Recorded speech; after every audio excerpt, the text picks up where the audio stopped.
এই হলো গোপাল ভাঁড়ের মেয়ের জামাই বাংলার জাহিদ খান, যাকে বিরক্তিকর ক্যারেক্টারগুলোর মধ্যে সবার উপরে রাখা হয়েছে। তারপরেই আসে গোপালের শাশুড়ি মা।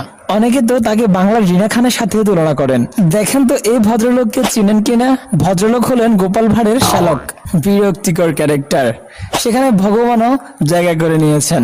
তবে ভগবানকে সবসময় বিরক্তিকর লাগে না। অনেকেই মনে করেন যে গোপাল ভাঁড়ের সাথে শেয়ারে শেয়ারে টক্কর দেওয়ার মতো একটা ক্যারেক্টার, মন্ত্রীর চাইতে ভালো। তবে আমাদের বিরক্তিকর ক্যারেক্টারের লিস্টে আছেন তিনি। আর নাকের নিচ থেকে গোপ বেরিয়ে আসা লোকটি হলো রাজ জ্যোতিষী, যাকে বিরক্তিকর ক্যারেক্টারের ভিতর টপে রাখা উচিত ছিল আমাদের। সবার শেষে আসে আপনাদের গোপালী দাদু।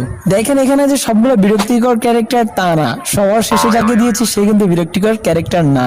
তবে কিছু ক্যারেক্টার আছে সত্যি বিরক্তিকর, যেমন রাজ জ্যোতিষী। আবার কিছু ক্যারেক্টার আছে খুবই ফানি মানুষ, ঠিক যেমন গোপাল ভাঁড়ের মেয়ের জামাইয়ের মতো। আর এই সবগুলা ক্যারেক্টারকে আমি দেইনি, বরং কৃষ্ণনগরের ষড়যন্ত্রী মশাই আমাকে পাঠিয়েছেন। সো আমার দোষ নেই।